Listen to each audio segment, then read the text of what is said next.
90 minutes business, l'invité.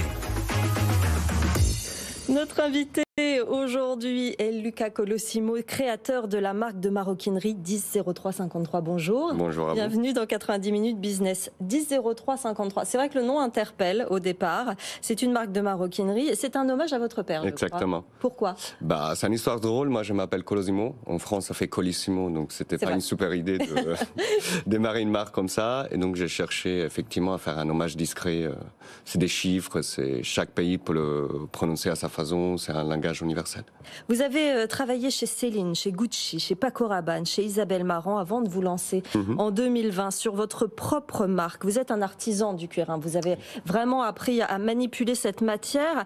Et dans une démarche responsable, comment on crée une marque de maroquinerie en étant responsable aujourd'hui? C'est une bonne question parce que, si vous voulez, quand j'ai lancé, j'étais un peu naïf. Dans le sens que mon métier, c'était créer du produit, imaginer un produit. Tout ce qui va avec pour le vendre, c'est autre chose en fait. Il faut apprendre tous les jours. Et c'est vrai que c'est pas facile au début en fait. Il faut apprendre, il faut se réinventer tous les jours, surtout pour tout ce qui est la responsabilité écologique. Oui. Dans le sens qu'aujourd'hui, si vous voulez, les grandes marques, avec leur communication, peuvent communiquer autour de ça, peuvent avoir de l'influence autour des gens. Pour les petites marques, c'est un peu plus difficile. Dans le sens qu'on est obligé de beaucoup innover, de trouver des solutions. Donc notre stratégie à nous, c'était vraiment réutiliser beaucoup de stocks dormants, aller encore plus loin en utilisant vraiment des matières qui sont destinées à la destruction. Donc c'est des petites shoots qu'on ne peut pas réutiliser, qui on retresse ensemble. Et aujourd'hui, on a envie d'aller vers là. On se réinvente aussi beaucoup. On cherche des alternatives au cuir, sans forcément vouloir limiter. Donc, par exemple, là, on a lancé toute une collection faite en 100% papier. Oui. Et du coup, on va transcrire tout ce qui est la tradition maroquinière dans des matières nouvelles. Comment justement, vous récupérez vos cuirs, vos chutes dont vous parlez pour faire vos sacs et où sont produits ensuite vos sacs? Alors, aujourd'hui, si je suis là, c'est parce que j'ai participé au salon première classe. Oui. Du coup, on commence à avoir une distribution qui est très intéressante.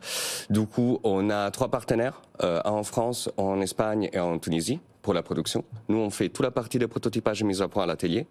Atelier à Paris. Exactement. Et là, on prévoit d'ici un mois d'ouvrir notre première boutique atelier à Paris, dans les 20e. Donc on est en train de travailler sur ça pour effectivement, au-delà de la collection qui est proposée aux boutiques, donc aux revendeurs dans le monde entier, oui, d'avoir une production locale, 100% made à Paris, fait par nos soins, 100% recyclé et upcyclé. Vous avez 16 points de vente, vous vendez également sur votre site internet. Jean-Marc. Oui, vous fabriquez que des sacs ou vous fabriquez aussi des gants, des chaussures? Aujourd'hui, on fait que des sacs. Je suis plutôt partisan de savoir qu'est-ce qu'on sait faire, en fait. Et c'est vous qui dessinez les sacs en question. Et les gens qui vous distribuent, vous êtes allé les démarcher, ils vous accueillent avec enthousiasme ou vous avez été obligé d'insister? Franchement, non. C'est des rapports de confiance, c'est des relations qu'on tisse avec nos revendeurs. Donc, on est en contact avec eux presque tous les jours, pour une raison ou pour l'autre.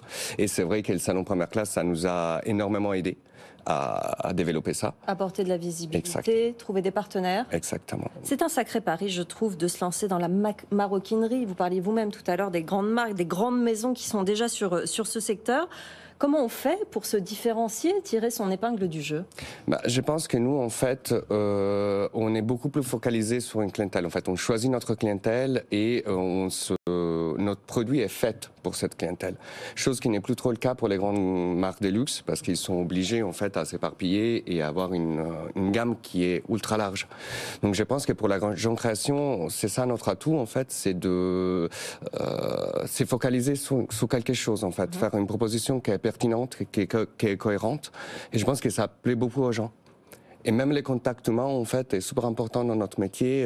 Nous, notre bureau est ouvert, les gens viennent nous voir, ils nous posent des questions, ils touchent les matières. On est vraiment dans une dynamique d'échange avec nos revendeurs, nos clients et les gens qui aiment notre travail. Jean-Marc, une dernière question. Oui, une dernière question sur les prix. Est-ce que vous pratiquez des prix qui sont très compétitifs pour vous faire remarquer, ou est-ce que vous considérez que, vu votre originalité, vous pouvez vous permettre d'avoir des prix un peu élevés? On essaie d'être juste. J'aime bien les mots justes, dans le sens que, évidemment, pour monter une boîte, on a besoin d'être rentable, on a besoin de faire rentrer de l'argent, de pérenniser les équipes, etc. Donc évidemment, les sujets d'argent est important, mais on essaie d'être honnête avec nous-mêmes et juste avec les clients, en fait. On n'essaye pas de surmarger, on essaye de... Moi, j'ai beaucoup travaillé dans les looks et j'ai beaucoup la frustration de ne pas pouvoir acheter les sacs que j'ai dessinés. Vous êtes à peu près entre 300 et 1000 euros le sac, hein, c'est ça sur le positionnement. Merci Luca Colosimo, créateur de la marque de maroquinerie 100353. Vous êtes au salon Première Classe ce week-end. On est là et on est aussi aux Ateliers de Paris, qui est un super dispositif qui est financé par la ville de Paris, qui nous aide depuis 2 ans en fait. Il nous héberge, il nous aide et nous accompagne. Voilà, c'est dit. Le salon Première Classe, on le rappelle, c'est dédié à l'accessoire de mode et ça se tient au jardin des Tuileries à partir d'aujourd'hui et tout le week-end pendant cette Fashion Week. Merci beaucoup. Merci beaucoup à vous. D'être venu nous voir.